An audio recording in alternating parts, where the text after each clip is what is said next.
ध्यानात्मक आसन में बैठेंगे, गहरी श्वास लेंगे। ओम भूर्भुवः स्वः तत्सवितुर्वरेण्यं भर्गो देवस्य धीमहि धियो यो नः प्रचोदयात्। ओम स्वस्ति स्वस्ति स्वस्ति। Now rub your palms, touch your eyes, gently open your eyes.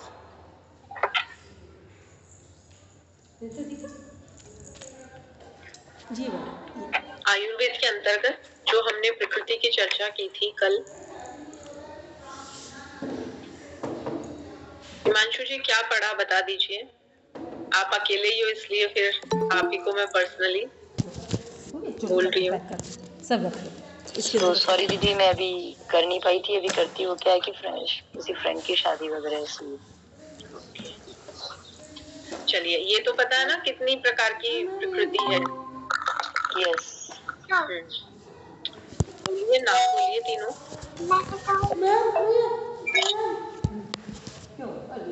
प्रकृति, सत्व, रजस, तमस। हाँ बोलो।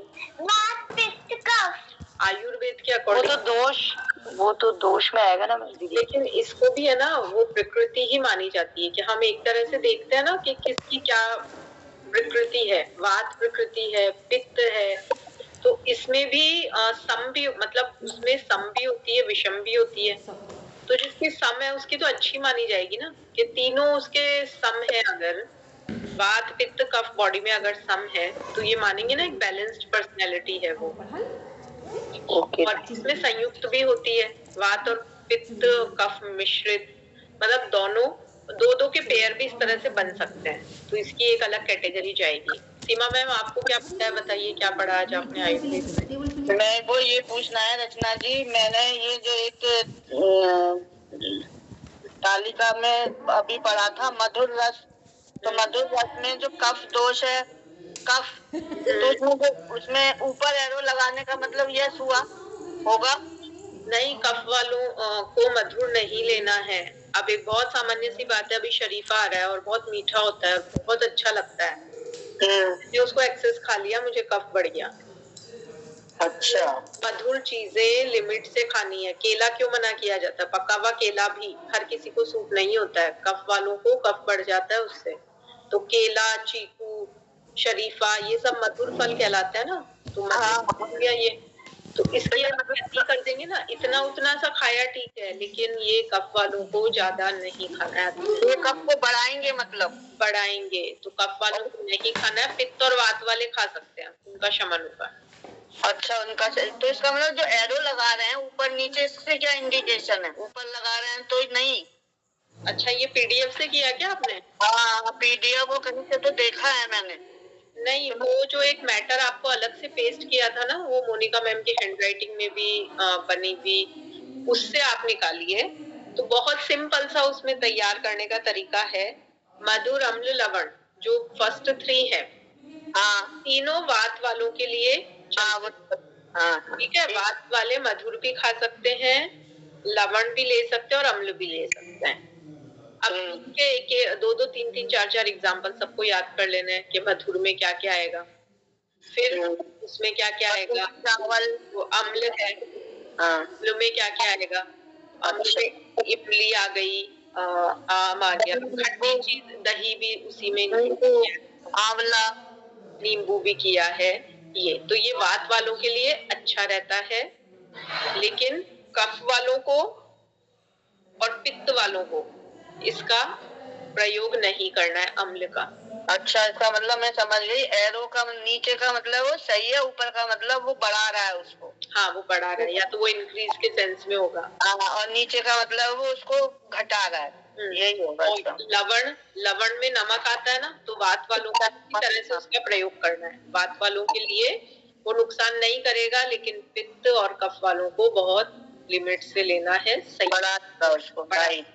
अब जो बाद के जो 3 है ना, कटु, तिक्त और कषाय, अब ये तीनों वात वालों के लिए हानिकारक है, वात वालों को ये तीनों नहीं लेने हैं।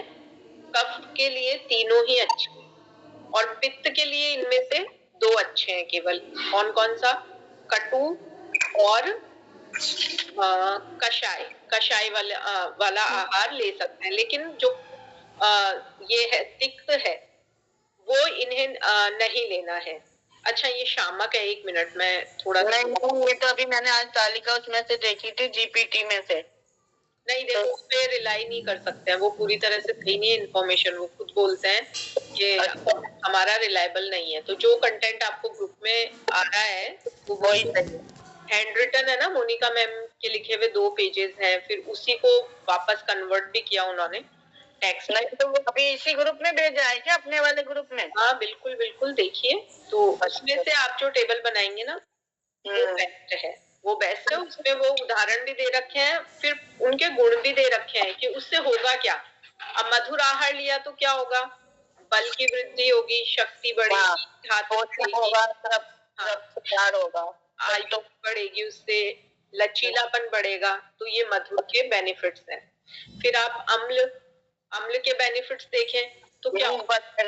भूख पाचन में सहायक, भोजन गीला होगा और उसको निकलना आसान रहेगा और फिर पाचन में भी वो सहायता करेगा और मन पे उत्साह स्फूर्ति देगा, मन के लिए उत्साह देगा ये। हाँ, फिर लवण की जब बात की जाए तो लवण क्या करेगा? उससे लार उत्पन्न होगी, सलाइवा उत्पन्न होगा। वो उत्पन्न होगा तो वात नीचे की तरफ जाएगा वात, और स्नायु से शिथिल होंगे, चर्बी और मल संचित नहीं होंगे, निष्कासित हो जाएंगे, तो प्रसन्नता रहेगी। तो ये जो लवण सॉल्टी लिया जाता है उसका बेनिफिट है। कटु का क्या फायदा है?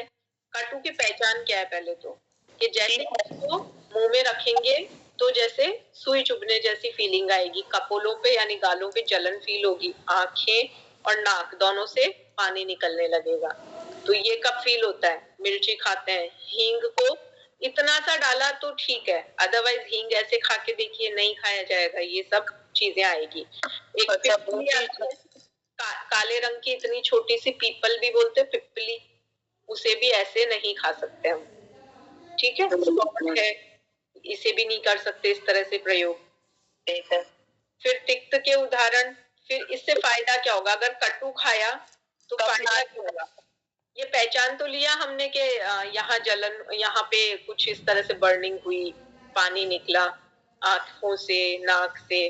फिर उसका बेनिफिट क्या है? कि भोजन के एब्जॉर्प्शन में सहायक है, जो एब्जॉर्प्शन होता है हमारे इंटेस्टाइन में, उसमें ये सहायक है। फिर तिक्त की बात करें बिटर, इसके बेस्ट एग्जांपल आप नीम, करेला, गिलोय ये ले सकते हैं। तो आएगा ना, मेथी भी आएगी इसमें। हाँ बिल्कुल, मेथी भी आएगी। तो ये कड़वा है। हाँ, ये कड़वा है। अब ये किसके लिए अच्छा है? वात तो बढ़ाता है, ये वात वालों को तो नहीं लेना है, लेकिन कफ और पित्त ये दोनों ले सकते हैं, को कंट्रोल करता है। हाँ, और इसका फायदा क्या है? हाँ, ब्लड प्यूरिफाई होगा तो खुजली नहीं होगी, स्किन एलर्जी, ज्वरनाशक भी है ना, ज्वरनाशक भी तो है ये। हाँ बिल्कुल, ये सारा, और मोटापा मधुमेह में विशेष रूप से डायबिटीज वालों को बोलते ही है ना ये सारी चीजें, इसमें अच्छा रहेगा। गिलोय भी इसी में आएगा रचना जी, तिक्त में? गिलोय इसी में आएगा। तो कहीं कहीं पे तो तिक्त कषाय लिखा है गिलोय। नहीं, ये मिक्स भी हो रहा है, ये चलेगा, आपको मिलेगी ऐसी चीजें भी देखने को मिलेगी। ऐसे काली मिर्च भी कटु तिक्त लिखा है कहीं कहीं। फिर कषाय की बात करें तो उसका फायदा क्या होगा? घाव शुद्ध होते हैं, हड्डी जोड़ने वाला, धातु और मूत्र का शोषण सही तरीके से होगा, स्तंभन क्या होता है? स्तंभित कर देना। जैसे ऐसी सिद्धियां बोलते हैं ना पुराने जमाने में, कि वहीं का वहीं उसको रोक दिया, स्तंभित कर दिया। छोटे बच्चे आजकल जो स्टैचू खेलते हैं ना, स्टैचू की एकदम वहीं का वहीं रोक देना, वो स्तंभन होता है आयुर्वेद में। अब जैसे किसी को बहुत ज्यादा लूज मोशन हो रहे हैं तो ऐसी औषधि दी जाए कि वो स्तंभित हो जाए, यानी स्टूल पास ना हो, स्टूल वहीं रुके, क्योंकि बहुत ज्यादा लूज मोशन होना भी गलत है ना, फिर वीकनेस आ जाएगी। तो वो स्तंभन शब्द आए तो वही स्टैचू से याद रख लेना उसको। स्टैचू, ये आपने अच्छा बता दिया, स्टैचू। तो इससे क्या होगा, कषाय जो आहार लेंगे उससे फिर ये मल कठोर हो जाएगा। किसी को अतिसार हो रहा है, अगर लूज मोशन हो रहे हैं तो मल कठोर हो जाएगा, स्तंभित हो जाएगा। तो इसलिए ये कषाय आहार जिसमें हरड़, पहेड़ा और ये कमल ककड़ी, मोती भी माना जाता है। ये चाय दी आपने क्या ग्रीन टी इसके अंदर? ग्रीन टी दीदी से पूछना पड़ेगा किसमें आती है, किसमें इंक्लूड करेंगे, पूछिए। ग्रीन टी पूरा फाइबर है। तो दीदी नमस्ते इसका चाय में आएगी या नहीं? नहीं, वो किसी में नहीं आएगी। अच्छा अच्छा, वो नॉर्मल आएगा सर, तो उसमें मिक्स है ना सारी चीजें, इसलिए चाय में नहीं जाएगा जी। बढ़िया।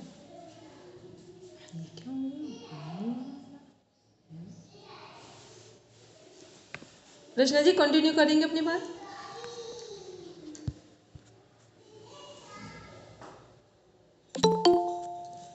आवाज नहीं आ रही है रचना जी। चलिए, वात पित्त कफ में इनका एक तो समय सभी को याद ही होगा। वात का क्या रहता है, 2 से 6 AM PM दोनों मानेंगे। फिर पित्त मानेंगे, फिर इसके बाद वात के बाद अगर सीक्वेंस में लेंगे ना तो 6 से 10 कफ का हो जाएगा, और फिर पित्त का होगा 10 से 2। अब इसमें आप AM और PM दोनों कनेक्ट करेंगे, सुबह भी और रात को भी, दोपहर में भी और रात को भी। अब इनके 3 चीजें याद रखनी है। एक तो होता है संचय, किस ऋतु में संचय होता है, कब इसका प्रकोप बढ़ता है और कब इसका शमन होता है। कोई भी जिन्हें भी याद है बोलना चाहेंगे। मोनिका मैम, दिव्या जी बताइए, कब प्रकोप, शमन और संचय, पूरा सीक्वेंस है। हाँ बोलिए मोनिका मैम, बोलिए। जैसे ये हमारा वात है, तो वात हमारा ग्रीष्म ऋतु में इसका संचय हो गया, और वर्षा ऋतु में इसका प्रकोप है। फिर जब हमारा शरद ऋतु आती है तब इसका शमन हो गया। और इसी तरह से हम जब पित्त पे आएंगे तो पित्त हमारा वर्षा ऋतु में संचय हो रहा है उसका, क्योंकि हम वर्षा ऋतु में जैसे ऑयली भी खाना अधिकतर लोगों को पसंद हो जाता है, पकौड़े वगैरह कुछ खा लेते, तो उस समय हमारा संचय हो गया पित्त का, और इसका प्रकोपित हो जाता है शरद ऋतु में। फिर इसका शमन हो गया हमारा हेमंत ऋतु जब आएगी। और फिर उसके बाद जब हमारा कफ है, कफ का जो है संचय हो रहा है हमारा जब सर्दियों में हमने थोड़ा सा गरिष्ठ भोजन लिया है, चिकनाई युक्त भोजन लिया है, तो उस समय हमारा संचय हो रहा है। फिर उसका प्रकोप हो जाता है हमारा बसंत ऋतु में, और शमन जब होगा हमारा ग्रीष्म ऋतु जब आएगी तो कफ हमारा बिल्कुल उसका शमन हो जाएगा। बिल्कुल सही बोला। हिमांशु जी हैंड रेज किया, बताइए। मैं दीदी इसका ही बोलने वाली थी, बाकी कुछ नहीं, यही। तो ये भी क्लियर है, और किस प्रकृति से कितने कितने प्रकार के रोग है ये भी हमें क्लियर है। वात के 80 प्रकार के, पित्त के 40 प्रकार के और कफ के 20 प्रकार के। ठीक है।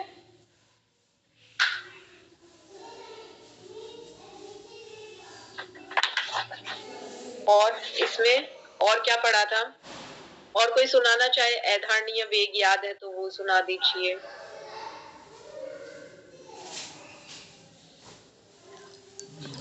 बताइए क्या है ऐधारणीय वेग, कितने हैं कुल संख्या में? ये वेग के साथ साथ वो पूछिए जो भोजन है, किसका गुरु है किसका लघु है, वो वाला भोजन पूछिए, तीनों प्रकृति का। हाँ मैम, वो मुझे खुद को अभी इतना क्लियर नहीं है तो मैं इसलिए नहीं पूछ रही हूँ, जो मुझे आ रहा है ना। अच्छा ठीक है, पूछिए, ये वाला पूछ लीजिए। जिन्हें भी पता है बताइए। दिव्या जी हैं, मोनिका मैम, दिव्या जी। 1 मिनट, एक छोटा सा काम करते हैं, सब रुकेंगे। दिव्या आज जरा अपना एक वो शेयर करो जो आज हमको मैसेज भेजा है, सब आराम से सुनेंगे कुछ चीज़ों को, ठीक? चलिए 2 से 3 मिनट में दिव्या अपनी बात शेयर करो, वीडियो ऑन करके। मैम वो जो आज भेजा है पुस्तकों वाला, हाँ बिल्कुल क्लियर करके सब आराम से सुनना, बी अलर्ट होकर। तुम जो पुस्तक का भेजा है या जो पहले भेजा था? जो वो था कैंसर वाला। कैंसर वाला मैम, वो एक्चुअली में मेरे भाभी के पिताजी हैं। वो आराम से बोलो, ग्रुप में बोल रहे हो, आराम से बोलो। जो भाभी के पिताजी हैं उनको उनके जबड़े के नीचे हिस्से में एक गांठ हो गई थी।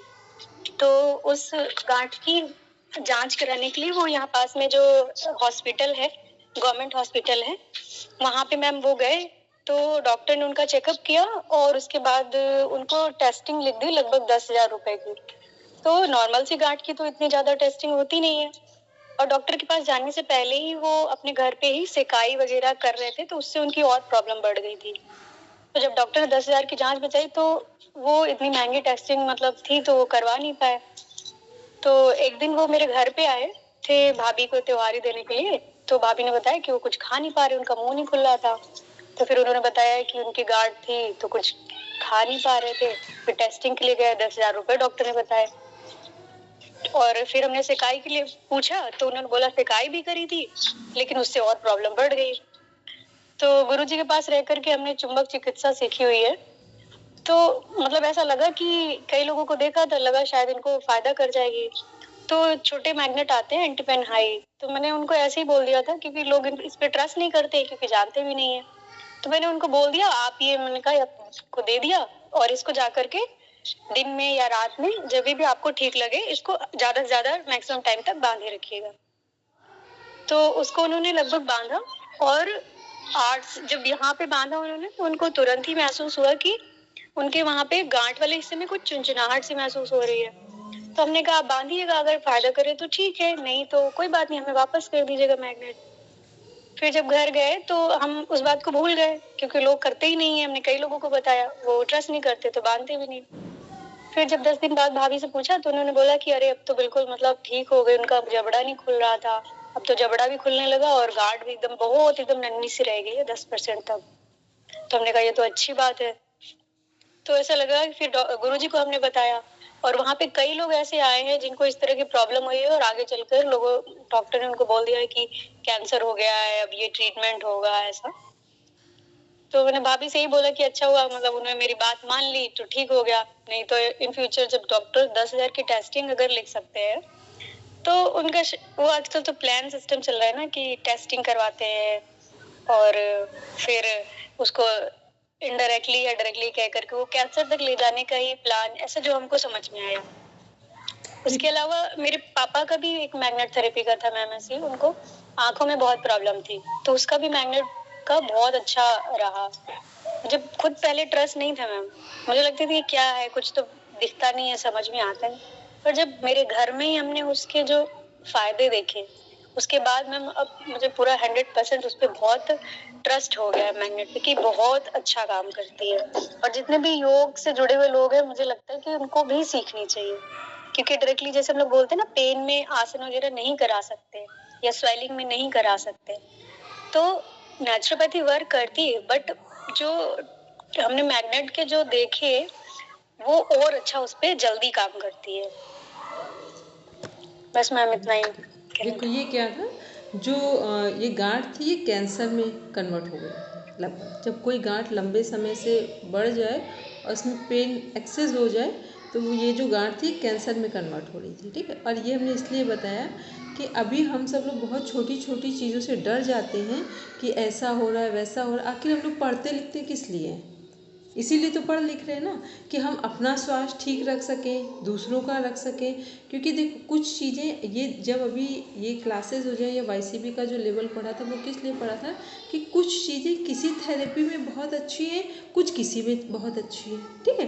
तो जैसे मैग्नेट थेरेपी है, ये क्या है, जब कोई थेरेपी काम नहीं कर रही, आप कुछ नहीं कर सकते, वहाँ काम करती है। चुंबक होते हैं छोटे, कल आपको दिखाएंगे, मेरे पास भी चश्मा भी है उस टाइप का कि उसको चश्मे को लगाने से अगर आप डेली लगाओ, हमको खैर ज़रूरत नहीं पड़ी, लेकर आए थे, तो उसमें रोशनी बढ़ जाती है, जो पावर है वो कम होता जाता है। फिर ऐसे मैग्नेट थेरेपी है, अगर किसी का नॉस्ट्रिल पूरा बंद हो गया हो, अस्थमेटिक पेशेंट हो या जिनका बोन बढ़ जाती है, तो आराम से बस उसको लगाकर छोड़ दो रात में, एक साइड दूसरे साइड हाफ हाफ करके, तो आप देखोगे कुछ ही दिन के बाद जो हमारी गांठ है वो पूरी मेल्ट हो जाती है। ऐसे जैसे गॉल ब्लैडर का है, तो गॉल ब्लैडर का ट्रीटमेंट किस में है, किसी में भी गॉल ब्लैडर का स्टोन डिज़ोल्व होने के चांसेस बहुत कम हैं। लेकिन एक चीज़ में जो नेचुरोपैथी है, नेचुरोपैथी में भी एक पैथी है जो थोड़ा बाहर से कनेक्टेड है, उसको शॉर्ट टाइम में यूज़ किया जाता है, ठीक, वो क्या है, वो गॉल ब्लैडर के स्टोन को विद इन 2 डेज में डिजॉल्व करती है। ये चीज़ें हम तब बोल रहे हैं जब हमने अपने आँखों से देखकर प्रयोग की, क्योंकि हमको यकीन होता ही नहीं है। ठीक है, जब हम देख ले, छू ले, सब कर ले, उसके बावजूद भी रिपीट कर ले, तब हमको यकीन होता है कि ये काम होता है रियल में। बोलेंगे दिव्या? मैम ऐसे ही साइनोसाइटिस का लोग जैसे ऑपरेट करते हैं ना आजकल डॉक्टर, कि नाक का मांस बढ़ गया है, तो हमने कई लोगों को देखा था, मेरे एक फ्रेंड ने ही ऑपरेट करवाया था, पर जब देखा एक बहुत सीरियस केस आया और सिर्फ मैग्नेट लगा करके और नेती करके और भी कुछ कुछ चीजें ऐड करके थोड़ी थोड़ी वो एकदम ठीक हो गए और उनको ऑपरेट की जरूरत नहीं पड़ी। एक तो आई थी, उनको 12 साल से उनके जो ब्रेन वाला हिस्सा है उसमें इतना कफ जम गया था मैम कि नाक से लेकर उनका सर से लेकर के पूरा ये कंधे तक दर्द होता था उनका। और जब अपने सामने इन लोगों को ठीक होते देखा ना, तो मैम ये लगा कि मैं मतलब कुछ और बाहर कर पाऊँ ना कर पाऊँ, लेकिन अपने आसपास के लोगों को अगर ठीक कर रख पा रही हूँ, यही मेरे लिए बहुत बड़ी बात है। नहीं, सही बात है। ठीक, तो ये इसलिए क्योंकि बहुत सारी चीज़ें, रचना जी आज आप थोड़ी सी हेल्प करिए, दोबारा हमको मैटर सेंड करिए। रुकिए, आपका आ गया, ये पता नहीं वो वाला जो पहले का है वो उसमें शो ही नहीं कर रहा है, बहुत देर से उसको ट्राई कर रहे हैं। मैं शेयर कर देती हूँ, मेरा ओपन ही है, मैं शेयर करिए करिए करिए करिए करिए।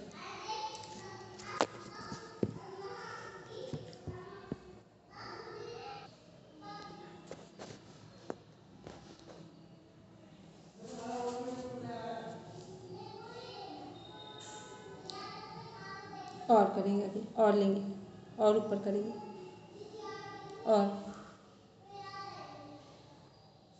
बस बस बस यहीं रुकेंगे। ये वाला भी देखिए आप, जो चतुर्विध परीक्षण है कैसे करते हैं। इसमें क्या, आप तो उपदेश हैं आचार्य, शास्त्र और विश्वसनीय व्यक्तियों से प्राप्त ज्ञान, इसके अनुसार भी क्या करते, परीक्षण करते। परीक्षण का मीन्स किसी व्यक्ति के रोग को पहचानते। तो आयुर्वेद में किसी के रोग को पहचानने का सबसे अच्छा तरीका क्या है कि वात पित्त कफ को कुछ लोग नाड़ी से देखते हैं, कुछ आँखों से देखते हैं, किसी के चलने से देखते हैं, किसी की सांस से देखते हैं, तो कई तरीके हैं। सेकेंड है प्रत्यक्ष, इंद्रियों द्वारा प्रत्यक्ष अनुभव, कुछ देखना, सुनना, स्पर्श करके भी चेक किया जाता है, परीक्षण किया जाता है। फिर अनुमान, कारण और परिणाम के आधार पर किया गया निष्कर्ष, कि कोई कारण हम देख रहे हैं, हमने कल बताया था ना कि जो अच्छे कुशल वैद्य होते थे, अभी भी होंगे ऐसा नहीं है, कि वो ये भी पता कर लेते कि आपके घर में कुछ दिन पहले कोई बीमार हुआ है या किसी की डेथ हुई है। जिसकी डेथ हुई है वो आपके बहुत करीब का व्यक्ति है या बहुत दूर का व्यक्ति है। ठीक, इतना आपकी नाड़ियों का जो आपका रिदम है उससे कैच कर लिया जाता है। फिर नेक्स्ट है युक्ति, तर्क और विश्लेषण से प्राप्त ज्ञान। कई बार हम कोई व्यक्ति है लगातार बात कर रहा है कि हमें ये समस्या, और उसकी बातों बातों में कुछ ऐसी बात निकल के आ गई कि आपका माइंड सडन चला जाएगा। जैसे मान लो आप सब उससे पूछ रहे हैं रोगों के बारे में, उसके घर के बारे में, आप नहीं पकड़ पा, बात करते करते उसने कहीं ऐसे ही बोल दिया कि किसी व्यक्ति ने उसे कोई काम दिया था, वो उसका कर ही नहीं पाया, उसे करना है पर कर नहीं पाया वो। अब देखना कि ऐसे व्यक्ति के रोग जल्दी ठीक नहीं होंगे।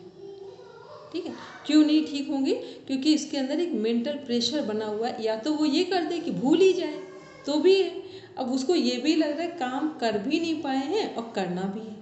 ठीक, जब ये वाली चीज़ें होती हैं तो आपका जो वात पित्त कफ, उसमें से जो प्रकृति आपकी डोमिनेंट है वो और अधिक डोमिनेंट होकर चली जाएगी। जैसे मान लो वात प्रकृति के लोग हैं तो वात और बढ़ता चला जाएगा उनका, पित्त वाले हैं तो पित्त और बढ़ जाएगा, क्योंकि उन्हें एक लग रहा है एक अधूरापन है और उसको उन्हें पूरा करना है। इसलिए तो ये क्या है, ये हमारे चेक करने के तरीके हैं जो हमारे पास रोगी आते हैं उनके लिए। आगे करेंगे।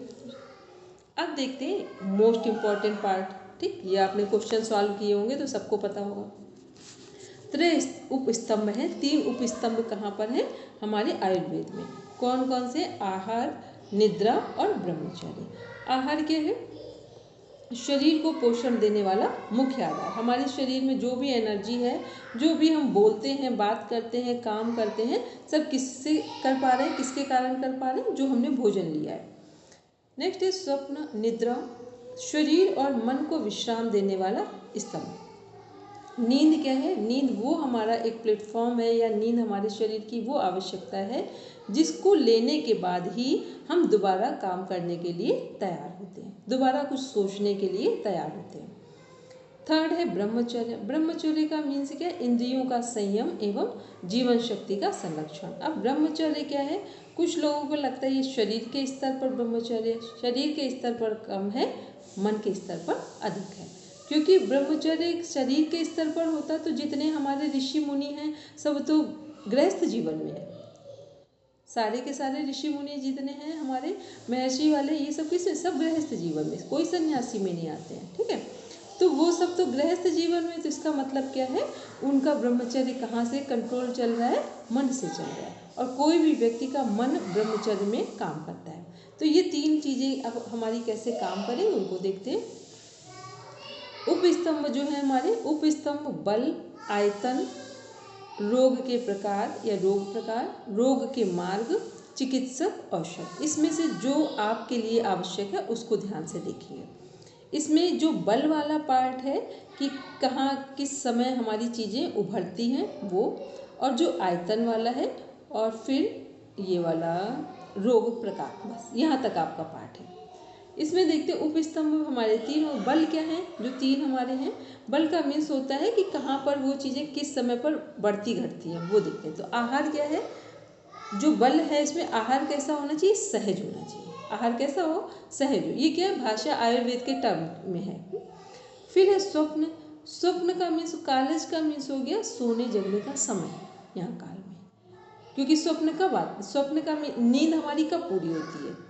यह स्वप्न जो हमारे नींद से संबंधित हैं उनमें क्या है कि नींद सभी लेते हैं, पर किसी की नींद इतनी अच्छी होती है कि वो ध्यान में कन्वर्ट हो जाती है, किसी की नींद इतनी डिस्टर्बिंग मोड में होती है कि वो सब कुछ प्रयास कर ले फिर भी अच्छी नींद नहीं आती।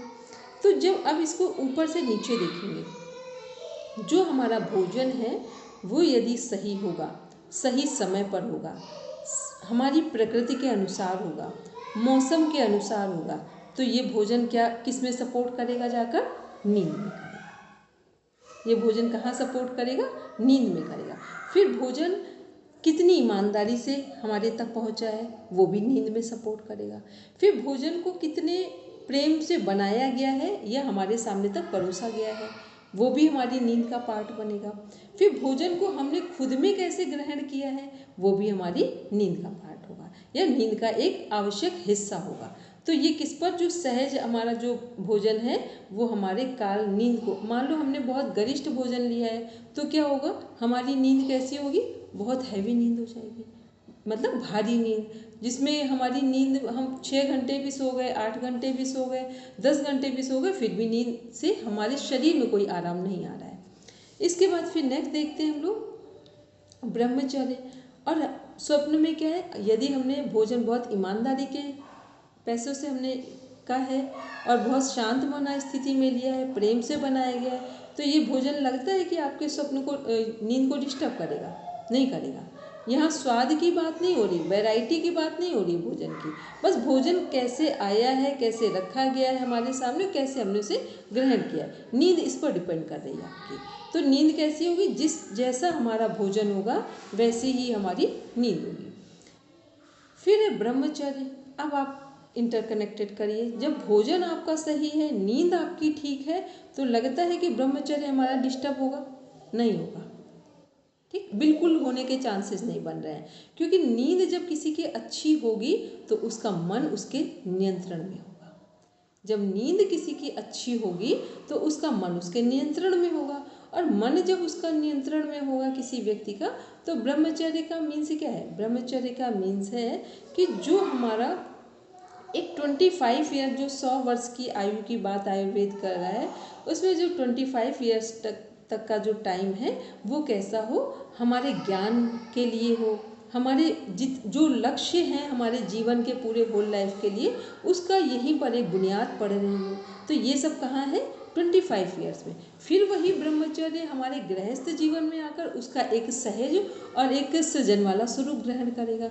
फिर वही ब्रह्मचर्य जैसे ही हम 50 की तरफ जा रहे हैं, फिर वो ब्रह्मचर्य क्या हो रहा है? अब फिर हम ब्रह्मचर्य हमने जिसको समझा था, अब हम फिर उससे बाहर आ रहे हैं। तो ये क्या है? ब्रह्मचर्य का मीन्स कि ब्रह्मचर्य है क्या, कब कहाँ हमें पालन करना है और कब कहाँ उसका सृजन के लिए सदुपयोग करना है, इसका नाम है ब्रह्मचर्य। ना कि ब्रह्मचर्य को हम कई गलत सेंसेस में समझ लेते हैं, गृहस्थियों के लिए है, सन्यासियों के लिए। अरे हमारी मानसिक वृत्ति कैसी है इस पर डिपेंड कर रहा है कि ब्रह्मचर्य किसके लिए है और किसके लिए नहीं है। बहुत सारे गृहस्थ जीवन में ही ब्रह्मचर्य का जीवन जीते हैं और बहुत सारे सन्यासी होकर भी उनकी मानसिक स्थिति उस पर नहीं, सन्यासी हालांकि नहीं कहेंगे क्योंकि सन्यासी का कपड़े पहने हैं, मानसिक स्थिति अभी सन्यासी की नहीं है। तो ये क्या है? हमारा जो 3 हैं हमारे बल दिए हुए, ये एक दूसरे पर क्या है? आधारित है, बेस है कि जो पहला यदि आहार ठीक है तो निद्रा ठीक होगी, निद्रा ठीक है तो हमारा ब्रह्मचर्य ठीक होगा। अब देखते हैं आहार में क्या है। आहार में जो आयतन है हमारा, जो मात्रा है, उसमें क्या ध्यान रखना है कि अति योग भी ना हो आहार में, मिथ्या योग भी ना हो। अति योग का मीन्स क्या है? कई बार लोगों को लगता है ना तुरंत भोजन को छोड़ देना। अगर मोटापा बढ़ गया है, ओबेसिटी की प्रॉब्लम है, तो क्या बिल्कुल से भोजन को छोड़ देंगे? वो भी नहीं करना है। और भोजन में भी देख रहे हैं, फिर अगर छोड़ना भी है तो क्या करना? फल वाला भोजन लेना है, अन्न वाला भोजन छोड़ना है। इसके बाद मिथ्या योग का मीन्स क्या है? कई बार हम गलत चीज़ों को सुनकर समझकर उसके अनुसार भोजन लेना शुरू कर देते हैं, जो हमें पता ही नहीं कि हमारी प्रकृति के अनुसार कैसा भोजन हो, ऋतुओं के अनुसार कैसा भोजन हो, वो मिथ्या योग। फिर अयोग का मीन्स हो गया जिसका कॉम्बिनेशन ना हो एक दूसरे में। मान लो दूध और नमक का हम लोगों ने सुना है, खीरा और टमाटर बराबर मात्रा में नहीं लेना है, शहद और घी बराबर मात्रा में नहीं लेना है। तो ये सब क्या? ये अयोग है। सभी यूज़फुल है, शहद भी अपने आप में पूर्ण औषधि है और घी भी औषधि है, लेकिन एक साथ बराबर मात्रा में लेंगे तो वो पॉइजन का काम करेगा। तो ये क्या है? फिर इसके बाद स्वप्न कर्म देख रहे हैं। कालज कर्म में क्या चलता है? ये कर्म कैसा है? जहाँ पर हम अपने नींद के समय सारे विचारों को या सारे जो हमारे कर्म हैं उनको पहले ही उनकी लिस्ट बना लें, क्या करना था और क्या करना है। सोते समय बिल्कुल आराम से सोएंगे, क्योंकि ये भी एक कर्म है कि सारी चीज़ों को छोड़ना भी एक कर्म है। फिर आते हैं काल में। काल क्या है हमारा? ब्रह्मचर्य, युक्तिज और काल। इस काल का मीन्स ये है कि कब इसका हमें सदुपयोग करना है, बस इसका यहाँ पर ये सेंस है।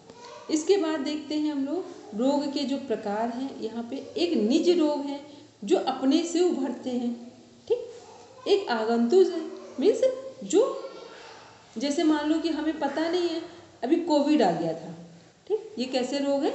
अचानक आ गए, हमें पता ही नहीं। ऐसे कई बार चीज़ें होती हैं, कई बार एकदम से। अभी हम लोगों ने इसी बार ऐसा शायद सबने फील किया कि नवरात्रि के मौसम में भी गर्मी हम लोगों ने फील की, जबकि इस नवरात्रि में गर्मी फील होने का कोई दूर चांसेस नहीं होते हैं। तो ये क्या है? आगंतुक का मीन्स हो गया जो अचानक से आ रहे हैं, जिसका हमारा कोई अनुमान नहीं है और मौसम के अनुसार भी ऐसा अनुमान नहीं है, फिर भी उसको हम लोग देख रहे हैं। फिर मानस, ब्रह्मचर्य को अभी हमने बोला मन से संबंधित है। यहाँ क्या है कि पूरी तरीके से मानस में ब्रह्मचर्य उतरेगा तो हमारे जीवन में काम आएगा, अन्यथा ब्रह्मचर्य फिर मिस यूज भी हो जाएगा इसका जाकर। तो ये हमारे 3 चीज़ों को देखा। अब बस इतना ही यहाँ तक हम लोगों का था। इसके बाद फिर नेक्स्ट देखते हैं रोग के 4 प्रकार। कौन? ये अभी हम लोगों ने देख लिया। आगंतुक में क्या है? बाह्य कारण से उत्पन्न, जैसे अभी हमने बताया कोविड का, या मौसम के अनुसार, या कुछ अचानक से कोई ऐसी चीज़ें आ गई जो वातावरण में, मान लो प्रदूषण फैल गया अचानक से, ठीक है। तो ये दीपावली के दिन या 4 दिन पहले से जो प्रदूषण वातावरण में फैला, ये ऐसा नहीं है कि जहाँ हुआ है, जहाँ लोगों ने पटाखे जलाए हैं बहुत, वहाँ हुआ। बहुत ज़्यादा दूरी जहाँ ऐसे इलाके हैं जहाँ पर इसको बहुत यूज़ नहीं हुआ, तो वहाँ कोई फ़र्क नहीं पड़ा अधिक, ठीक। फिर वातज में क्या है? सभी को पता है वात, अब ऊपर करते जाएंगे। वातज, पित्तज, कफज, जो 3 तरह के रोग हैं, ऊपर करें। वात से संबंधित सबसे अधिक रोग हैं 80 प्रकार के। क्यों वात से संबंधित सबसे अधिक रोग हैं? एक आवाज़ में या एक सेंटेंस में सब आंसर देंगे। वात में 80 प्रकार के रोग क्यों हैं?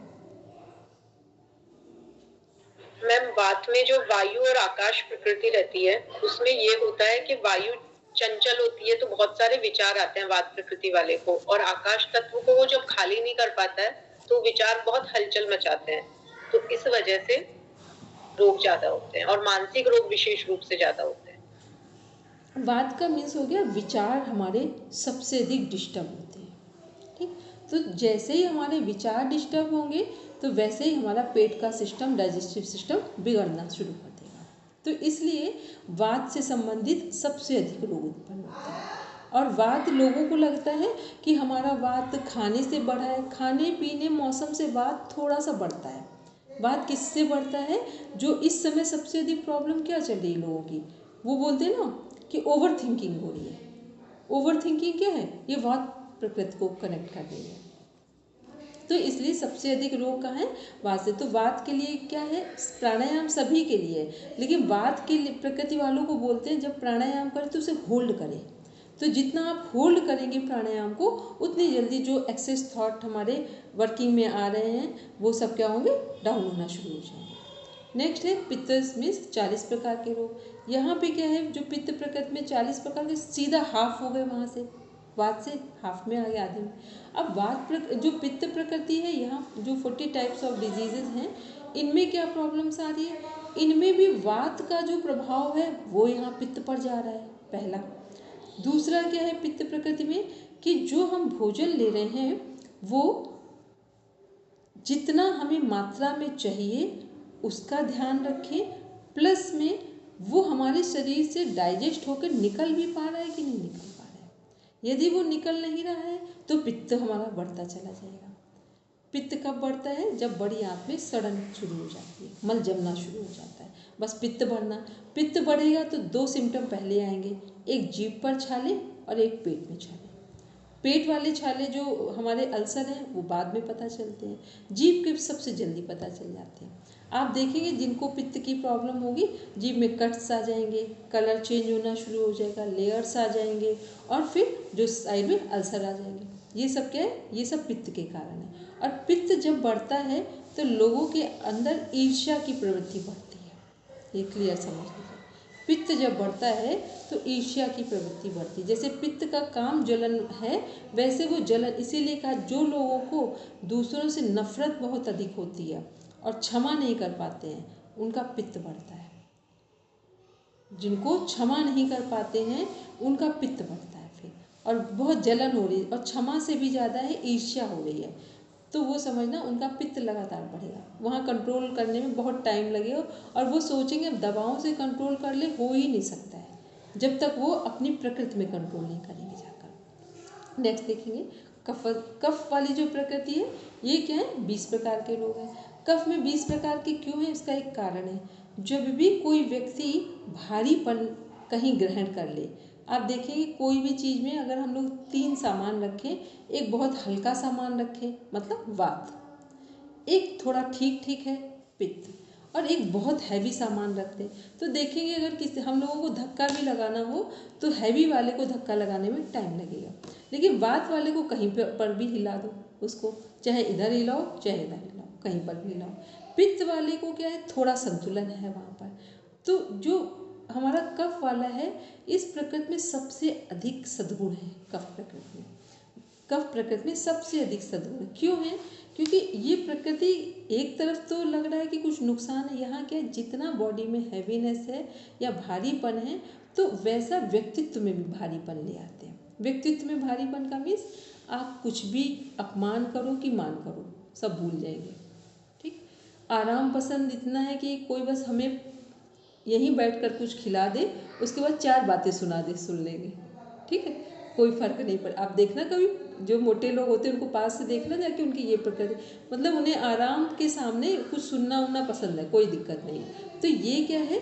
ये सब चीज़ें, तो इसका मतलब क्या हुआ कि वो माइंड पे और हार्ट पे कुछ लेते ही नहीं। तो जब माइंड में ये कुछ ले नहीं रहे हैं, हार्ट पे कुछ ले नहीं रहे हैं, तो फिर रोग इनके सामने जल्दी नहीं आएंगे। ठीक, पहली चीज आप देखेंगे सबसे अधिक जो स्किन सुंदर होती है, हमारे हेयर सबसे अच्छे होते हैं, वो आंखें शाइनिंग वाली हैं, वो किसकी है? कफ प्रकृति की है।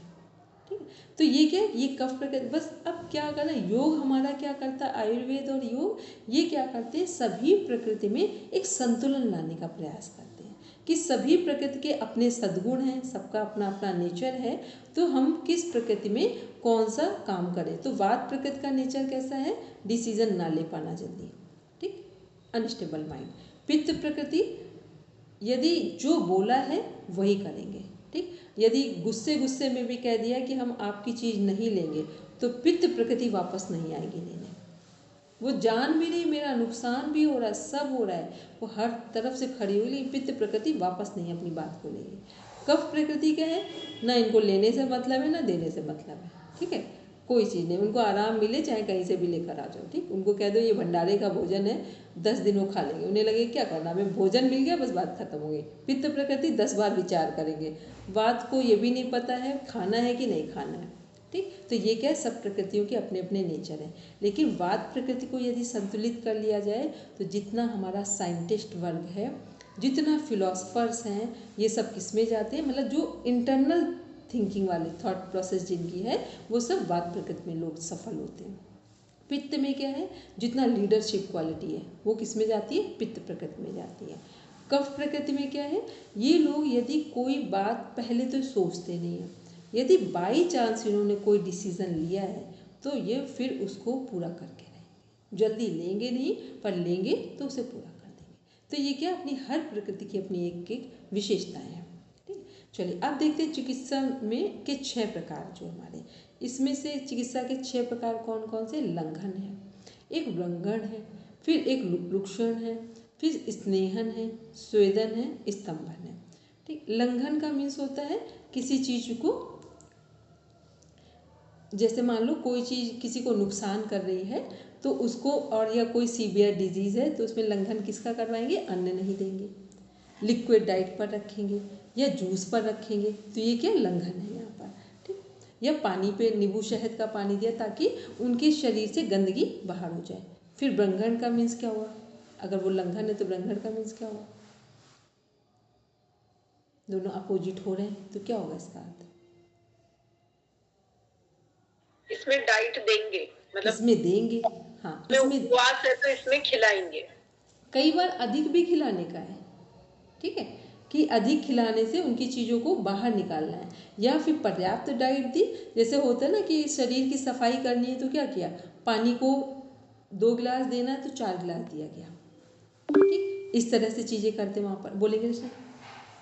मैम आजकल वो कीटो डाइट चलती है ना, उसमें बहुत हाई प्रोटीन और वो हाई फैट दिया जाता है, मतलब मोटापा घटाने के लिए, हाँ। तो शायद ये इसी का नहीं, ये लेकिन ना निकला वो है। नहीं, वो जो थेरेपी है वो है तो ठीक, लेकिन वो बहुत सही नहीं है, वो सब मॉडर्न उसमें जो ऐड कर रहे हैं, क्योंकि पता है हैवी जो प्रोटीन है ना वो बहुत नुकसान करता है। और हमने अक्सर बताया जो आयुर्वेद है हमारा 40 ईयर्स के बाद वो हैवी प्रोटीन को मना करते हैं। क्यों प्रोटीन को, क्योंकि प्रोटीन के डाइजेशन में सबसे अधिक टाइम लगता है, इसीलिए प्रोटीन किसके लिए सबसे अधिक यूज़फुल होता है, जो हमारे टीनेजर्स हैं बच्चों के लिए और प्रेग्नेंट लेडीज, हाँ उनके लिए, और या जो लोग जैसे स्पोर्ट्स में हैं, ठीक है, तो वो सब स्पोर्ट्स वाले लोग भी कब तक काम करते हैं, 40 के पहले, 40 तक आते आते रिटायर्ड हो जाते हैं, क्योंकि 40 के बाद प्रोटीन देने से हमारी बॉडी में बहुत सारी प्रॉब्लम्स क्रिएट होती हैं। वो लोग क्या करते हैं, एक्सेस दे रहे हैं, फिर एक वो उनका मतलब अन्न नहीं देंगे, अन्न वाले और चीज़ों सप्लीमेंट देकर आपकी बॉडी को एक बैलेंस बनाने का प्रयास कर रहे हैं। तो ये चीज़ें एक एज के बाद, जो हमारा डाइट के संबंध में आयुर्वेद से बढ़िया कुछ नहीं है। आयुर्वेद पूरा एक रिसर्च करके, और महर्षियों की रिसर्च है, ये हम लोगों की रिसर्च नहीं है, जो वेद उपनिषद का ज्ञान प्राप्त करके जिन्होंने प्रकृति के साथ कनेक्ट किया। आयुर्वेद में इतना बोला जाता है कि जैसे मान लो आपका जन्म है राजस्थान से, ठीक, मेरा है यूपी से, तो हमें और आपको कौन सी डाइट फ़ायदा करेगी, जो हमारे 100 किलोमीटर रेंज में जो चीज़ें उगती हैं वो प्रकृति के अनुसार हमारे लिए सूटेबल है।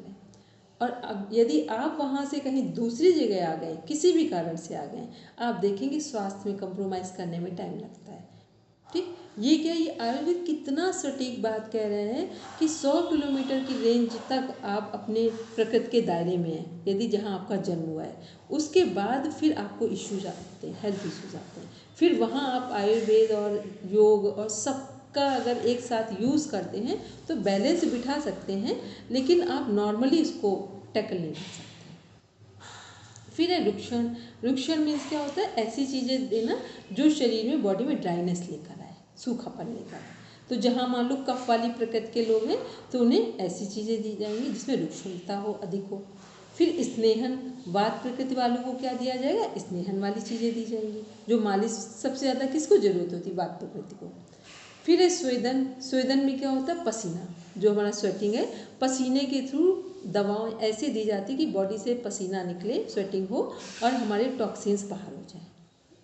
जैसे फीवर आता है तो फीवर में क्या देखा जाता है, किसी भी तरह से यदि आपके बॉडी से स्वेटिंग हो जाए, फीवर आपका चला जाएगा। इसीलिए जो नेचुरोपैथी है वो क्या बोलती है कि 40 डिग्री सेल्सियस में जाकर आप गर्म पानी में पैर को डिप करा दें, बस किसी व्यक्ति का 1 घंटे के अंदर फीवर डाउन हो जाए।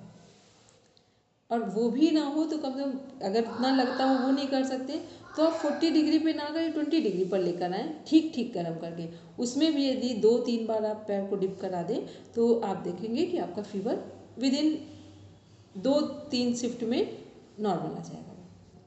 नेक्स्ट है स्तंभन। स्तंभन क्या है, जो चीज़ें जहाँ हैं उसको वहीं पर रोक देना, ठीक है। जब ट्रीटमेंट दिया जाता है तो कई बार ऐसी चीज़ें दी जाती है, जैसे मान लो अभी किसी का कफ है तो कफ को एकदम से बाहर निकाल देना, या सिर दर्द है तो ऐसी चीज़ें हैं जो अचानक से रोक देना उनको। तो ज़रूरत तो ये 6 क्या हैं, हमारे तरीके हैं आयुर्वेद के अनुसार जो चिकित्सा में यूज़ किए जाते हैं, ठीक। इनके नाम देख लेंगे। सब है निदान पंचक। निदान पंचक में क्या क्या चीज़ें हैं हमारी, जो हेतु हैं, कारण है, किसके कारण है, रोगों के कारण है। एक है असात्मेंद्रिय संयोग, मतलब जिसमें इंद्रिय आत्मा मन का संयोग ना हो तब रोग उत्पन्न होते हैं। फिर प्रज्ञा अपराध। प्रज्ञा अपराध क्या है, वो चीज़ें जो क्षमा योग्य ना हो, ठीक, जिनमें हमें खुद लगता हो कि क्षमा योग्य नहीं है। फिर परिणाम।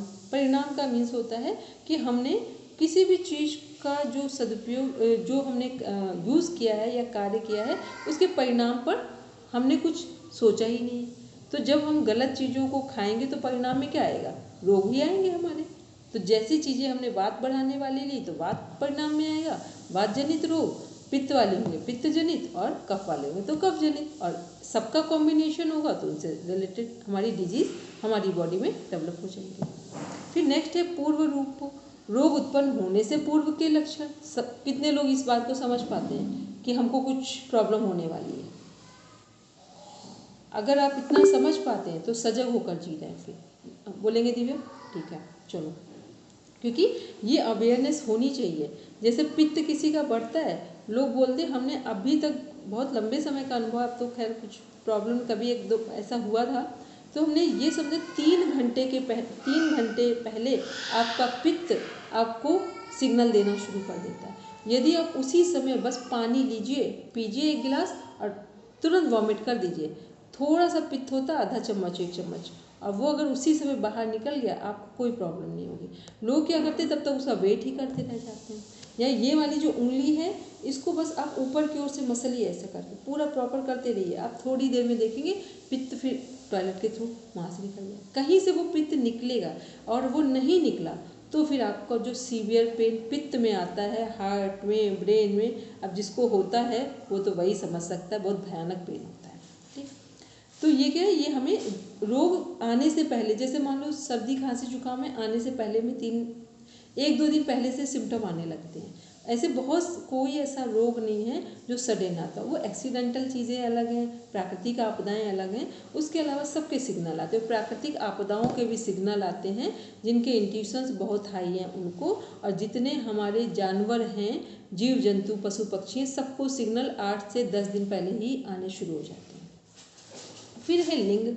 लिंग क्या है, पूर्व रूप का प्रकट होना। लिंग सिम्टम होते हैं कि सिम्टम देखकर हम चीज़ों को समझ पाते। मान लो किसी को बार बार स्किन में रेडनेस आ रही है तो क्या हम समझ पाएंगे, सिम्टम देख के क्या समझ में आ रहा है हमको, पित्त बढ़ा होना। पित्त बढ़ा है तो इसका मतलब ब्लड में क्या हो रहा है, गर्मी बढ़ गई है, ठीक है, वो चीज़ें हो गई।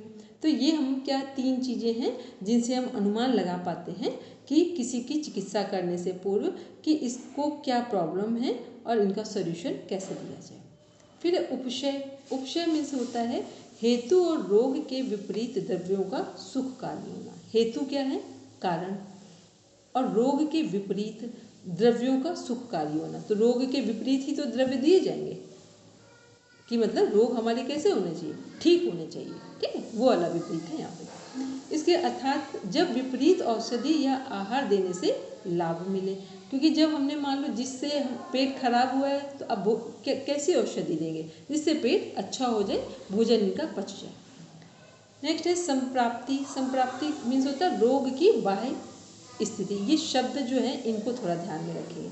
इसमें क्या संख्या भी देखी जाती है, प्राधान्य भी, विधि भी, विकल्प भी, बल भी, काल भी। ये सब बाहर से हम पता करते हैं कि किसको क्या। इसमें से केवल आपको क्या ध्यान रखना है? प्राधान्य मीन्स जो प्रधान सामने दिख रहे हैं सिम्टम वो, और जो काल समय देखकर, कि जैसे मान लो किसी को खांसी अगर बहुत आएगी तो किस टाइम आएगी? एक नॉर्मल खांसी है मॉर्निंग में और नाइट में। नाइट में आएगी। ठीक। पित्त जब बढ़ेगा, नींद डिस्टर्ब होगी तो कौन सा टाइम होगा? 10 से 2 के बीच का होगा। तो ये समय है जिस समय पर वात, पित्त और कफ से संबंधित रोगों के अपने अपने टाइम हैं। तो एक होता है जैसे किसी को नींद नहीं आई तो नॉर्मली हुआ, एक होता है उसको डेली नहीं आ रही तो नॉर्मल होगा, तो वो अलग चीज़ हो गई। जब डेली 10 से 2 नहीं आ रही तो हम क्या समझेंगे? काल टाइम से हम पूछ लेंगे। जैसे मेरे पास कोई आया, उसको नींद की इंसोम्निया की प्रॉब्लम है, तो अब इसने का इंसोम्निया की जो प्रॉब्लम है हमने इससे सब पूछा। अब हमने पर्टिकुलर अपना टाइम फिक्स किया। हमने कहा 10 से 2 के बीच में नींद आ रही, इसने कहा इस टाइम बिल्कुल नहीं आ रही। बस इसका मतलब पित्त के कारण समस्या है। ठीक है, एक तनाव से होती, एक पित्त के कारण, पित्त बढ़ा हुआ है। तो ये क्या, ये हम काल से समझते हैं। ये ध्यान में रखें जो हमारा काल वाला रोग की बाह्य स्थिति है। त्रिदोष की वृद्धि। त्रिदोषों की वृद्धि देखते हैं। ऋतु क्या है, कब कब त्रिदोष बढ़ते हैं? एक वसंत ऋतु में त्रिदोष जो हैं बढ़ते हैं। तो वसंत ऋतु में कौन सा त्रिदोष बढ़ेगा? कफ वाला। हम लोग ऑलरेडी देख चुके हैं। जब जब वसंत ऋतु आती है सबसे अधिक कफ, हमारे कफ किससे संबंधित? सर्दी, खांसी, जुकाम, कोई शायद ही बचे, लगभग सबके घर में वो चीज़ें होती है और होनी भी चाहिए। ठीक, हमने हर बार बोला है कि 6 महीने में सर्दी, खांसी, जुकाम, फीवर जरूर आना चाहिए। ठीक है, और लूज मोशन, ईचिंग, ये सारी चीज़ें होनी चाहिए। इसके बाद है, और या फिर आप डेली योग कर रहे हैं तो बॉडी से स्वेटिंग हो रही हो तो क्लियर हो जाए कि फिर टॉक्सिन्स हैं ही नहीं बॉडी में। इसके बाद ऋतु वसंत ऋतु है। काल प्रातः काल, सुबह के समय ही ठंडे वाले रोग उत्पन्न उभरते हैं। निशा काल रात्रि के प्रथम भाग में, और आहार काल भोजन के तुरंत बाद। अब देखेंगे इसीलिए कफ के लिए रात वाले के समय ठंडी चीज़ों को खाने के लिए मना किया जाता है। नेक्स्ट देखते हैं पित्त में। ऋतु शरद ऋतु, काल मध्याह्न काल, निशा काल रात्रि का मध्य भाग, आहार काल आहार के पचने का समय। ऋतु क्या है? शरद ऋतु। शरद ऋतु को क्या कहा जाता है? रोगों की माता कहा जाता है। सबसे अधिक रोग इस ऋतु में उभरते हैं। अब निकल गई, अब तो कार्तिक में चल रहे हैं हम लोग। फिर मध्याह्न काल मीन्स दिन का जो बीच का समय है वहाँ पर, क्योंकि फीवर वगैरह की समस्या कब होती है? जब टेम्परेचर दिन का बढ़ा हुआ होता है। फिर निशा काल रात्रि के मध्य भाग में, फिर वही 10 से 2 वाले टाइम पे जा रहे हैं, पित्त बढ़ रहा है वहाँ पे। ठीक है, ये ध्यान रखिए समय कितना क्लियर दियो। मध्याह्न का 10 से 2, रात्रि का 10 से 2, इसलिए पित्त वहाँ बढ़ रहा है। फिर आहार काल क्या है? आहार के पचने का समय। नेक्स्ट देखते हैं वात। वात क्या है? ऋतु वर्षा ऋतु, काल अपराह्न काल, अपराह्न जो हमारा दिन का है। एक मिनट, अपराह्न हाँ दिन में ही तो आएगा, मध्य में। 2 से 6। 2 से 6 की 4? मैम अपराह्न 2 से 6, लेकिन वात का तो 2 से 6 रहता है ना। नहीं, एक मिनट रुकेंगे। बात है 2 से 6 ही आएगा। ठीक है, 2 से 6 ही जाएगा, वो सही है, वो तो साइंटिफिक चीज़ है, उसमें गलती नहीं होगी। इसके बाद नेक्स्ट देख रहे हैं काल देख लिया। फिर निशा काल रात्रि का, जो हम लोगों ने फिर वही उत्तरार्ध जो 2 से 6 वहाँ जा रहा है। ठीक है, आहार काल की तक सटीक दिया हुआ पढ़ने में। फिर है आहार काल भोजन पचने के बाद। तो वात कब बढ़ता है? भोजन के बाद। नेक्स्ट देख रहे हैं योनि, प्रभाव, उपयोग, रस और गुण। स्थावर और जंगम। स्थावर का मीन्स क्या है और जंगम का अर्थ क्या है? एक बार हमने बताया, किसको किसको याद है? स्थावर का अर्थ क्या हुआ, बोलेंगे? मैम एनिमेट और इनएनिमेट, सजीव निर्जीव। ठीक, और क्या होगा? हमने बोला था एक स्थावर तीर्थ होते हैं, एक जंगम तीर्थ होते हैं। स्थावर में चलते फिरते, तो संत महापुरुष चलते फिरते तीर्थ हैं। जंगम जो अपनी जगह पर है, मंदिर बने हुए हैं। ठीक, ये अब यहाँ देखते हैं किससे हम लोग, ये योग में देख रहे हैं, आयुर्वेद में प्रभाव क्या होगा, स्थावर में हितकारक होगा, जंगम में अहितकारक होगा। मतलब रुकी हुई चीज़ें अहितकारक, चलती फिरती हुई चीज़ें हितकारक। अब देखते हैं इनका उपयोग कैसे करेंगे, अब क्लियर आराम से समझेंगे। पान, अश्वन, भक्ष और लेह। रस है हमारे यहाँ पर 6, सबको पता है, क्लियर है रस हमारे। ठीक है, तो जो हमारा स्थावर वाले जो हितकारक चीज़ें हैं, इसको ऐसे समझ लीजिए। जब भी जो हम लोग कहीं जब चलते फिरते हुए सबसे अधिक रोग किसको उत्पन्न होते हैं, रुके हुए लोगों को या वर्किंग वालों को? पहले तो ये क्लियर कर लीजिए सरल शब्दों में। जो रुके रहते हैं। रुके का मतलब, हाँ, जो आराम से बैठे हैं, टीवी देख रहे हैं, बराबर भोजन ले रहे हैं और वहीं बैठे बैठे सब काम कर रहे हैं या आराम कर रहे हैं, तो ये क्या हो गया, ये हमारे वो चीज़ें हो गई जो जंगम में आ जाए, मतलब ठहरे हुए। कोई भी चीज़, कोई भी व्यक्ति, कोई भी कार्य अगर उसे रोक दिया जाए तो वो अहितकारक में आ जाए। स्थावर का मीन्स हो गया जहाँ जिसकी जैसी जिस मात्रा में हमें जो उपयोग चाहिए वो सब स्थावर में आते हैं। ये योनि में आ रहे हैं। अब योनि में भी देखेंगे, यहाँ योनि कौन सी चल रही है। योनि का एक हो गया जो वर्किंग में लगातार है और एक जो ठहर कर, जिन योनियों के जो योनि में लोग हैं, सॉरी जीव जंतु हैं, वो सब क्या जो ठहरे हुए हैं उनका क्या है, जो चलने फिरने वाले, तो यहाँ जीव जंतु मनुष्य सबसे है, तो ठहरने वाले लोगों को रोग अधिक उत्पन्न होंगे और जो हमारे चलते फिरते हुए जो लोग हैं वो सब ठीक उसमें वर्किंग में है, वहाँ कोई दिक्कत नहीं है। अब देखते हैं यहाँ आते पान, असन, भक्ष और लेह। यहाँ पान कौन सा पान है, ये हमारा, ये कौन से पान की बात हो रही है? मैम लिक्विड से मतलब है ना, जैसे आहार का लेय, चोष्य, चूसने वाला, हाँ, लेय चटनी से रिलेटेड, पान मतलब रायता वगैरह जो लेते हैं। पान का मतलब हम लोग बोलते ना कोई भी चीज को लेना, वो सब पान में आया। फिर असन क्या होगा हमारा,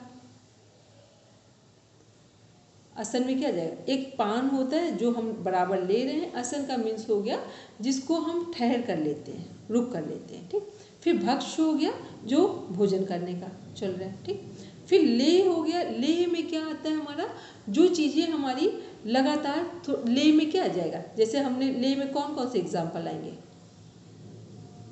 मैम चटनी आएगी ना, जैसे जो थोड़े मिक्स वाली चीज़ें हैं वो सब लेह में आएंगी, जो चटनी हो गए और भी चीज़ें हैं, शहद हो गया, च्यवनप्राश है, और ये चित्रक हरितकी और द्राक्षावलेह, ये सब शहद हो गया। शहद किस में जाएगा, लेह में जाएगा। या शहद में जो औषधियाँ मिक्स की जा रही वो सब किस में जाएंगी, मोस्टली आयुर्वेद की औषधियाँ किस में मिक्स करके दी जाती हैं, शहद में दी जाती है। ठीक है, क्योंकि शहद क्या है, वात पित्त कफ तीनों का शमन करता है, इसलिए जो औषधियाँ शहद में दी जाती हैं वो हमारे शरीर में तत्काल काम करती हैं। ठीक है, बोलेंगे उसी में ले का मतलब थोड़ी लसी, हाँ, इस तरह से सब वही ले में आया। ठीक है, वही आया।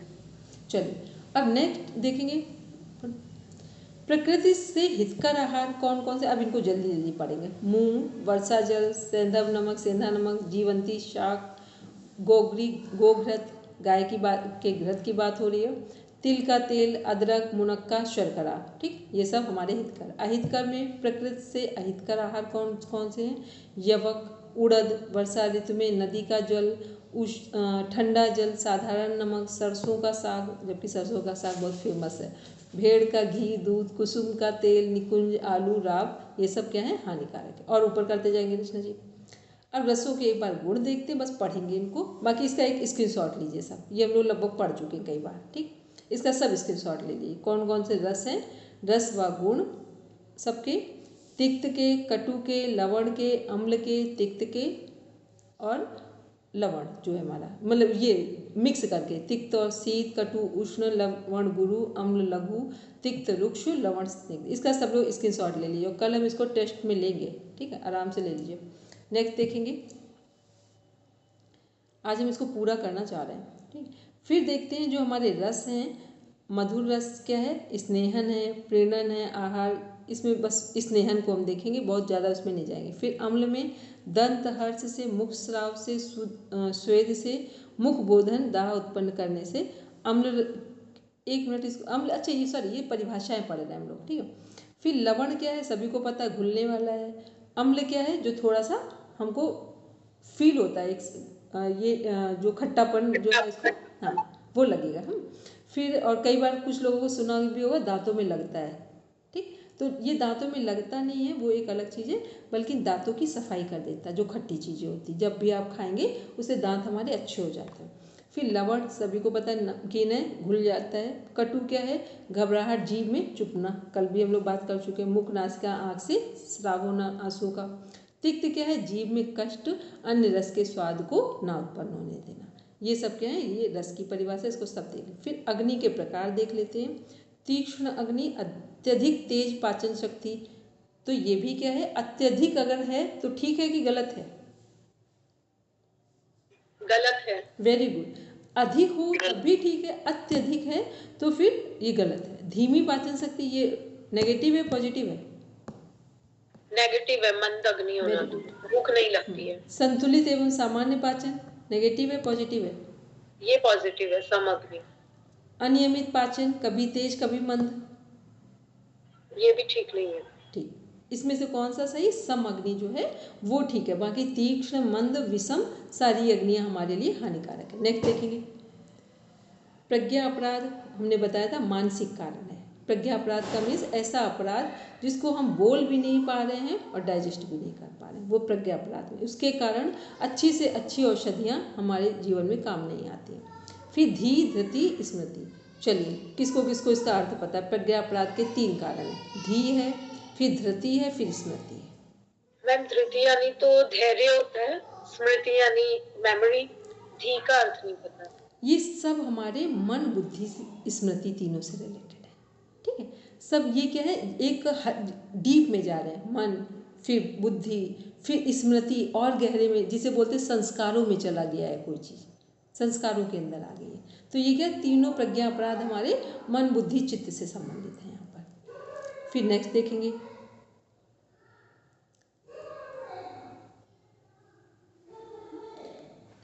ये वाला श्लोक है, सब लर्न कर लेंगे। सम दोषा समाग्निश सम धातु मल क्रिया प्रसन्नात्मेन्द्रिय मना स्वस्थ इत्य विधि।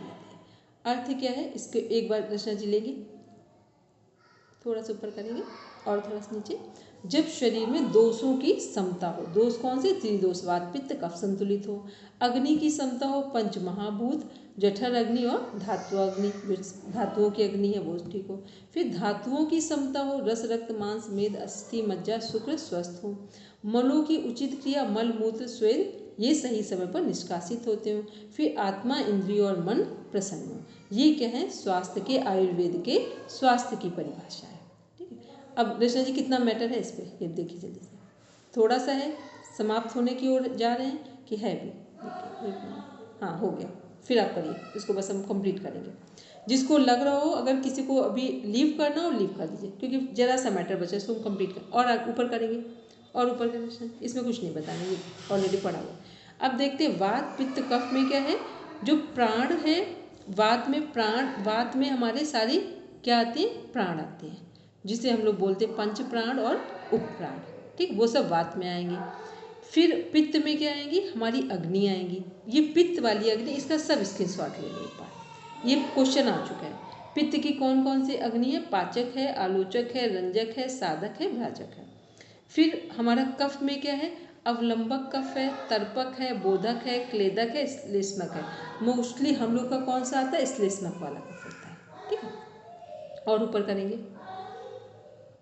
फिर है हाँ ये सब क्या चीज, अभी आपने कफ के प्रकार बताए ना, अवलंबक, ये सब, इसका मीनिंग क्या है? ये जो 5 प्रकार के कफ हैं, इसमें अवलंबक मतलब जो रुक रुक कर आता है कफ, ठीक। तर्पक बहुत चिपचिपाहट वाला, बोधक जिसमें कुछ रेडनेस भी आ रही, क्लेदक बिल्कुल इतना चुभने वाला कफ, श्लेषक जिसमें श्लेष्मा होता है। देखा होगा कफ ये सब प्रकार के होते हैं, ठीक है। लेकिन आप श्लेष्मक वाला ध्यान में रखेंगे, ये आपका इतना डीप में नहीं जाएगा कुछ। फिर रस देख रहे हैं, रस में क्या है, जल महाभूत प्रधान है, भोजन रस से बनता है, यह शरीर पूरे शरीर का पोषण देता है। रक्त क्या है, अग्नि और जल प्रधान है, प्राण शक्ति और रक्त संचार का आधार है।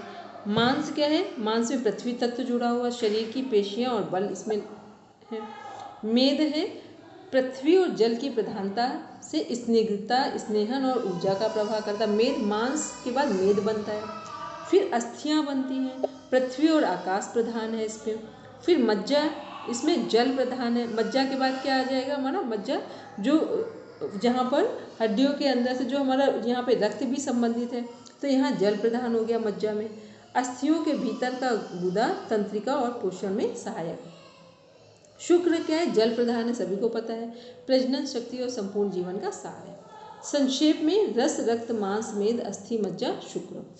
प्रत्येक धातु अगली धातु को पोषण देती है। स्वस्थ जीवन शैली के लिए योग में 4 सकारात्मक भाव चाहिए। सकारात्मक मानसिक वृत्तियाँ बहुत महत्वपूर्ण माने गए। इसमें 4 सकारात्मक भाव कौन कौन से हैं, मैत्री, करुणा, मुदिता, सबको पता है मैत्री, करुणा, मुदिता, अपेक्षा, ये 4 भाव हैं जो कि यदि हमारे जीवन में सही ढंग से कार्य करेंगे तो समझ लें कि हमारा जीवन, मैत्री अपने से श्रेष्ठ लोगों से करनी है, करुणा अपने से जिसके ऊपर भी हमें किसी की भी सहायता करें करुणा के भाव में करेंगे। मुदिता मीन्स हो गया अपने से जो आध्यात्मिक प्रकृति के लोग हैं उन सब के पास मिले तो प्रसन्नता के साथ मिलेंगे। उपेक्षा मीन्स हो गया हर गलत बात की उपेक्षा करना है, वो हमारी खुद की बात हो या दूसरों की, और उपेक्षा के बाद जहाँ तक हो सके अपने में सुधार करेंगे, दूसरों को स्वीकार करेंगे। ये महर्षि पतंजलि का फर्स्ट चैप्टर में 33 नंबर का सूत्र है। चलिए अब सब बैठेंगे शांति पाठ के लिए। ओम शांति शांति शांति, सर्वारिष्ठेषु शांतिर्भवतु। Now rub your palms, touch your eyes, then open your eyes. चलिए सबको प्रणाम। अब कल का होमवर्क सुन लीजिए। आज जो आपने आयुर्वेद में पूरा पढ़ा है और अपना सिलेबस रखेंगे, एक की नोट्स बनाकर रेडी कर लेंगे, सोने से पहले भेज देंगे हमको। और कल आपका 4 to 6 का टाइम चूज़ कर लीजिए सब लोग। आपको कल 4 पेपर सॉल्व करने हमारे सामने, ठीक है। 4 पेपर आपको सॉल्व करने आधे आधे घंटे का टाइम लेंगे, या 1 घंटे में 2 को रखेंगे, फर्स्ट और सेकंड को साथ में रखेंगे। अब स्पीड मेंटेन करेंगे, वो चीज़ें हमारे सामने करेंगे। पेपर को सेलेक्ट हम करेंगे कि कौन सा पेपर करना है, ठीक है, वो हम नहीं बताएंगे भी। चलिए सब लोग आराम से, सबको प्रणाम। ठीक, बोलेंगे मोनिका मैम? मैम क्या कह रहे थे, कौन सा टाइम कह रहे हैं मैम? 4 बजे से? हाँ।